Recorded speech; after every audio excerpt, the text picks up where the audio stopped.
What's up, you guys? Hey, I'm back with another Fashion Finesse, and today we are going to be finessing this two-piece grandma set that I got from Value Village. As you can see, it is way too big for me, so let's finesse. The first thing you want to do is try the top on, and I'm just going to measure where I want to make my cut. I'm going to cut straight across the top. And once you make your cut, you're just going to do a rolled hem at the bottom like this, just to give it like a clean finished look. So yeah, we're just gonna do a roll hem all the way around. Okay, once you get done pinning, it should look like that. And we're just gonna do a straight stitch all the way around. Nothing fancy, just a basic stitch, just to keep the hem in place. So this is how it looks after you sew, and you're done with the top. Now onto the skirt. The first thing you want to do is try it on, and you're gonna cut where you want your length of your skirt to be. And because I want to keep the pockets, I'm actually gonna fold it in half like that and take it in the back instead of on the side like I normally do. Okay. Before I start cutting, I'm just gonna remove the belt loops because I might need them again. And I'm taking a skirt that fits the way I like, and I'm laying it exactly how I laid my skirt. So you want to line them up together, and I'm just gonna pin the back. So you just want to pin where you're gonna make your cut, and you're just gonna cut it out and do a stitch. Okay, now we're gonna hem the bottom. Just because I wanted to have a clean finished look, I did a rolled hem at the bottom again, and it's super easy, and this really helps your hemming look perfect when you do the roll hem. And you're just going to sew that down.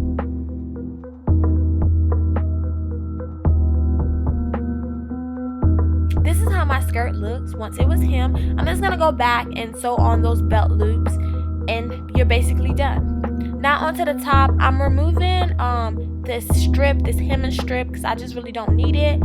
So this is what I'm gonna be working with. So now you just want to take your measurement, and you want to measure your bust or your chest area. Mine was 33, and you're gonna take that number and you're gonna divide it by 2, so 16.5. Now you just want to take your tape measurement and measure how long you want your top to be. So just lay that on your chest, So I wanted mine to be 8 inches, so my top is gonna be 16.5 by 8. I use my measurement to cut out this piece. Now I'm just gonna sew the sides together like that, and you just want to do a zigzag stitch also to secure it. Now I'm doing a fold hem all the way around, and you want to make sure it's big enough to fit your elastic, and remember to leave a opening. Don't sew all the way around, leave an opening so you can feed your elastic through. So I pinned one side of my elastic and added a safety pin to the other, and I'm using that opening that I left to feed my elastic through. Okay, so this is how the top turned out, simple and easy. Now I'm gonna remove the bottom hem of this fabric. This is all I had left. I always try to use as much of the fabric as I possibly can. So I decided to make a sleeve, just one sleeve. So I'm just measuring my arm right now. So you want to take the measurement of your arm, and you also want to take the measurement of your wrist. Okay, I'm just using my tape measurement, and I'm laying it on my arm. My sleeves was 25 inches long, and for my wrist, I think it was 7. You definitely want to leave room for seam allowance. You don't want it to be too tight. So this is what I have so far, and I'm just gonna sew that together. I did a simple straight stitch all across the top and also at the bottom. Once you get done sewing your sleeve, you just want to put it to the side. I'm making ruffles for my sleeve, so I decided to cut 2 identical rectangles, and I'm gonna just sew the sides together because I needed it to be long enough for my ruffles. And to make these ruffles, you want to set your sewing machine at the longest length ever, and we're doing a basic stitch all the way across, so a straight stitch. You want to pull a lot of thread to the side, and you're just going to sew, like I said, a straight stitch. No back stitching, no nothing, so just straight. Like that. You're going to do it all the way to the end. It should look like this, and now we're going to repeat the same thing and do a second stitch a few inches down, and you're going to sew all the way across. No back stitching, no nothing.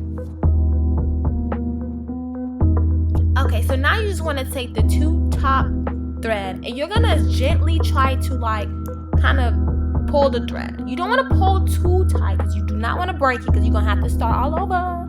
So you just want to do it on each side until it's all like shrinked up to like a ruffle, I guess. If you want to see a better video, let me know. And once you got it all shrinked up, we're going to go back and do like a stitch just to keep all that in place, because we don't want that moving. So you should have something like this. And now I'm just going to hem all the raw edges so it can have like a clean finished look. And then I'm going to add it to my sleeve. So yeah, this is how it looks. I also did a fold hem at the opening of my sleeve. I'm going to add elastic to that. Now it's time to add the ruffles. You guys, I was really excited about this. But anyway, you just want to turn everything inside out. And you're going to like just pin everything together. So make sure it's inside out. You're just going to line it up. The end of your sleeve to your ruffles, if that makes any sense. And we're going to just do a basic stitch. So my sleeve is basically gonna look like this. And like I said, I wish I had another one. I wish I had enough fabric to make another one, but I don't. So yeah, so that tunnel that I made earlier, I'm just gonna feed my elastic through it. I wanted that part of my sleeve to be real fitted, so I think elastic was best. But like I said, this sleeve part, I don't know if I said that before, but this sleeve part is optional because I did not have enough fabric to do anything with. So yeah, so once you sew everything together, you're basically done. I also did a hem at the bottom just to make it cuter, and that's it. So this is all the fabric that I have left. I really try to use as much as possible because no waste is always the goal. Okay guys, so this is how it looks before and after. Super simple and easy, and I'm really glad I try to use as much of the fabric as I possibly can because I was able to create so many different looks from this because of all the pieces that I made. But yeah, too cute. I really hope you guys enjoyed this video. Don't forget to like, comment, and subscribe, and always try to use as much of your fabric because no waste is always the goal. Peace.